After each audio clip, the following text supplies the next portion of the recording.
সোহরাব হাসান একটা লেখা লিখেছেন অনেক তথ্যপত্র দিয়ে, আওয়ামী লীগ এবং জাতীয় পার্টির ভোটাররা কি করবেন। আসলে তাই তো, যদি যে দাবি করা হচ্ছে আওয়ামী লীগ শুধু না, জাতীয় পার্টি 14 দল এগুলো নিষিদ্ধ। আমি জানি না বাম গণতান্ত্রিক রাজনৈতিক দলগুলো তো একটু আওয়ামী লীগের একটু কাছাকাছি ভাব আছে তো, তাই না? এগুলিও নিষিদ্ধের দাবি আসবে কিনা, আসতে পারে। যখন কি একবার শুরু হয় স্বৈরাচারের দোষণ, এটা শেষ হয় না। যেমন আওয়ামী লীগ একেবারে দেখেন তার ওই 5ই আগস্টের মৃত্যুর আগ পর্যন্ত শুধু জামাত, শিবির, রাজাকারের, বিএনপির, স্বাধীনতা বিরোধী পাকিস্তান এদের ষড়যন্ত্র ছাড়া 15 বছরে তারা কিচ্ছু দেখেনি, শুধু ষড়যন্ত্র আর ষড়যন্ত্র। সেই ষড়যন্ত্র আর তারা শেষ করতে পারেনি। ষড়যন্ত্র শেষ হয়ে যে একটা সুন্দর একটা ষড়যন্ত্র মুক্ত বাংলাদেশ হবে, রাজনীতি হবে, সেটা তারা শেষ করে যেতে পারেনি। আরো 15 বছর থাকলেও ওই গানই গাইতো। ওই গানগুলি সুবিধা আছে, বিভিন্ন পক্ষকে, ভিন্ন মতের মানুষগুলি যে কাউকে ট্যাগ দিয়ে তাদেরকে দমন করা যায়।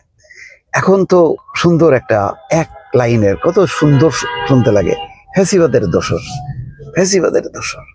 আওয়ামী লীগ তো আছেই, জাতীয় পার্টি 14 দল, এন তেন, তারপরে আপনি 15 বছরে যতই আওয়ামী লীগের বিরোধিতা করেন না কেন, যেহেতু আপনি স্বাধীনতা মুক্তিযুদ্ধের কথা বলতেছেন, সুতরাং আপনিও কিন্তু দোসর। এইটাও শেষ হবে না। আমার ধারণা যে আগামী 15 বছর আওয়ামী লীগ মুক্ত যারাই থাকুক না কেন, তারা হয়তো এই স্লোগানটাই দিতে থাকবে, ফ্যাসিবাদের দোসর, ফ্যাসিবাদের দোসর, স্বৈরাচারের দোসর। তা যাই হোক, এখন যে আলোচনাটা সামনে আসছে, যেহেতু ভোট সামনে, এখনো পর্যন্ত কিন্তু বিদেশিরা দেখছে যে কি খেলাটা কি হয় বাংলাদেশে। তো খেলাটা যদি শেষ পর্যন্ত হয়, ওই বিএনপি 14 দল, জাতীয় পার্টি মানে আওয়ামী লীগ, বিএনপি বলছি না, তাদেরকে বাদ দিয়ে একটা নির্বাচন, তখন কি তারা চুপ থাকবে কিনা সন্দেহ। যদি চুপ থাকে তাইলে কি হবে, আর না থাকলে কি হবে। আচ্ছা ধরেন তারা চুপ থাকলো, নির্বাচনটা হলো, তাহলে কি হবে, এরা কি হবে, আপনি ভোট কেন্দ্রগুলি কিভাবে জমজমাট করবেন? এটা কি একটা নতুন আঙ্গিকে আমিডামি হবে না?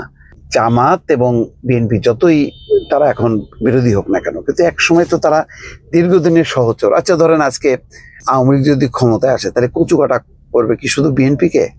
জামাতকে করবে না? জামাতকেও করবে, কারণ জামাত বিএনপি অনেক দিনের তারা জোট সঙ্গী। তো এখন নির্বাচন হইলে জামাত, শুধু জামাত বিএনপি যদি ধরি মূলত, তাহলে, এবং এনসিপিও যদি হয়, তাহলে যেহেতু তারা হাসিনা বিরোধী আন্দোলন করছে, তাহলে এই নির্বাচনটাকে কি বলা হবে, ওই আমিডামি, সেটা আর একটা নতুন রূপ পাবে না? তাহলে প্রতিদ্বন্দ্বীকে একদম বিপরীতমুখী অবস্থানে কারা আছে, সেটা আওয়ামী লীগ, জাতীয় পার্টি হতে পারে। জাতীয় পার্টি অতটা হবে না, আওয়ামী লীগই। তো বাদ দেন, আওয়ামী লীগের আমার যেটা ধারণা যে আওয়ামী লীগের নির্বাচন আসার সম্ভাবনা কম। আওয়ামী লীগের লোকজন হয়তো যারা জাতীয় পার্টির টিকিট কেটে বাঁচার জন্য তারা নির্বাচন করবে, যে অন্তত নির্বাচনের মধ্যে ঢুকি, তারপরে নির্বাচন করে অন্তত রক্ষা পাবো, সেই চিন্তা করেও আসতে পারে। অথবা চিন্তা করতে পারে যে আমরা জয়ী হয়ে যাব।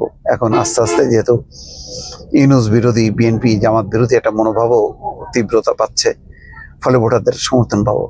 এই অবস্থায় সরকারকে যে সিদ্ধান্ত নিতে হবে, এটা নিয়ে কি আর একটা অশান্তি হবে কিনা? এতগুলো রাজনৈতিক দলকে আপনি বন্ধ করে, নিষিদ্ধ করে পারবেন, পার পাইতে পারবেন? এটা একটা প্রশ্ন, একটু ভাবেন আপনারা, ভেবে একটু মতামত দেন। গালাগালি করেন না ভাই, একটু মতামত দেন, 2-4 লাইন লেখেন। আমি যেমন বলছি সোশ্যাল মিডিয়াতে, আপনারাও সোশ্যাল মিডিয়াতে বলেন, লেখেন, সমস্যা নেই তো, গালাগালি করেন কেন? ভালো থাকবেন, আল্লাহ হাফেজ।